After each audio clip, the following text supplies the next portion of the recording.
জগন্নাথপুরে মক্তব উন্নয়ন ফাউন্ডেশনের উদ্যোগে প্রতিযোগিতা ও পুরস্কার বিতরণ সম্পন্ন।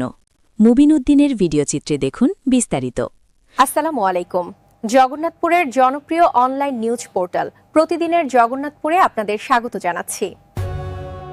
জগন্নাথপুরের বাউধরণ এলাকায় মক্তব পড়ুয়া কোমলমতি শিক্ষার্থীদের নিয়ে কিরাত, গজল ও ইসলামী কুইজ প্রতিযোগিতা অনুষ্ঠিত হয়েছে।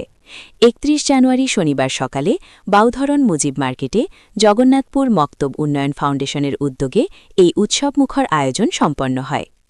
মক্তব উন্নয়ন ফাউন্ডেশনের সভাপতি, বিশিষ্ট শিক্ষানুরাগী ও রাজনীতিবিদ রিয়াজ উদ্দিন রাজুর সভাপতিত্বে এবং বিশিষ্ট ব্যবসায়ী শাহ আলমের সঞ্চালনায় অনুষ্ঠানে প্রধান অতিথি হিসেবে উপস্থিত ছিলেন বিশিষ্ট শিক্ষানুরাগী মোহাম্মদ জামাল উদ্দিন বেলাল। বিশেষ অতিথি হিসেবে বক্তব্য রাখেন বাউধরণ গ্রামের প্রবীণ মুরব্বী হাজি আশিকুর রহমান, বিশিষ্ট ব্যবসায়ী শাহজাহান মিয়া, জুবায়ের হোসেন ও মাওলানা আবু সাইদ লতিফি। সভাপতির বক্তব্যে রিয়াজ উদ্দিন রাজু বলেন, মক্তব উন্নয়ন ফাউন্ডেশন শিক্ষার্থীদের মেধা বিকাশে বদ্ধপরিকর। আগামী দিনেও আমরা শিশুদের জন্য এমন গঠনমূলক ও শিক্ষামূলক আয়োজন অব্যাহত রাখব। আমি কিভাবে চিন্তা করলাম যে একটা মক্তব উন্নয়ন ফাউন্ডেশনের দরকার, তখন তাদের দিকে আমি মনোনিবেশ করলাম। 6 পড়ে ছেলে কিন্তু কোরআন শরীফ পড়তে পারে না। দুঃখের বিষয় 6 পড়া শেষ হইলে হাই স্কুল থেকে কলেজ, এরপরে আর আমরা যে মহাগ্রন্থ আল কোরআন এই বাণীটুকু পড়া আমরা সুযোগ হয় না। এইভাবে আমি ওদেরকে প্রথমে ঘরে বসে তাদেরকে কোরআন শরীফ রিডিং পড়ানোর চেষ্টা করি। পাশাপাশি আমার মনে উদয় হয় যে দেখি অন্যান্য মক্তবে লেখাপড়া কেমন। এভাবে 1, 2, 3টা অনেকটা মক্তবে আমি ব্যক্তিগতভাবে ঘুরে ঘুরে দেখলাম যে মক্তবগুলোর অবস্থা খুবই খারাপ। আমাদের যারা মুরব্বী আগে বলতে হয় যে খাসা না নলে বাস, পাকলে করে টাস টাস, ছোট থাকতে শিক্ষা না দেওয়া হয়, বড় হইলে দেওয়া যায় না।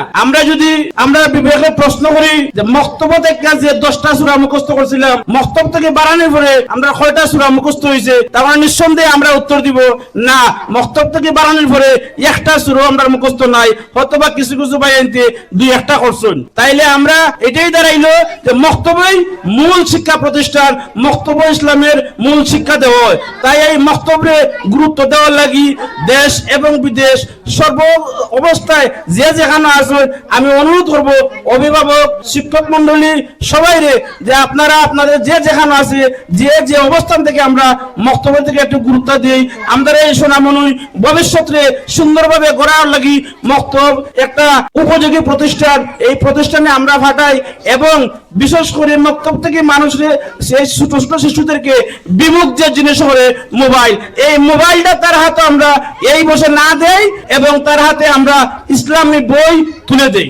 উপজেলার বিভিন্ন মক্তবের শিক্ষার্থীদের স্বতঃস্ফূর্ত অংশগ্রহণে কিরাত ও গজর প্রতিযোগিতা শেষে ফলাফল ঘোষণা করেন অনুষ্ঠানের অন্যতম পরীক্ষক, রানীগঞ্জ আলিম মাদ্রাসার সিনিয়র শিক্ষক হযরত মাওলানা আব্দুল মজিদ। ফলাফল ঘোষণা পূর্ববর্তী বক্তব্যে তিনি বলেন, এ ধরনের প্রতিযোগিতা শিশুদের মনে দ্বীনি শিক্ষার প্রতি আগ্রহ সৃষ্টি করে এবং তাদের আত্মবিশ্বাস বাড়িয়ে দেয়। আজকের এই জগন্নাথপুর মক্তব ফাউন্ডেশন উদ্যোগে বিভিন্ন মক্তবের ছাত্রছাত্রীদের মধ্যে আমরা যে প্রতিযোগিতা নিয়েছিলাম, 3টা বিষয়ের ভিত্তি করে প্রতিযোগিতা হয়েছিল। একটা হলো কেরাত, আরেকটা হলো গজল, আরেকটা হলো কুইজ প্রতিযোগিতা। এই প্রতিযোগিতায় যারা প্রথম এবং দ্বিতীয়, তৃতীয় স্থান অর্জন করেছ আমি তাদের নাম ঘোষণা করছি। কেরাত প্রতিযোগিতায় প্রথম স্থান অর্জন করেছ জাহিদ মিয়া, সজনশ্রী পশ্চিমপাড়া জামে মসজিদ।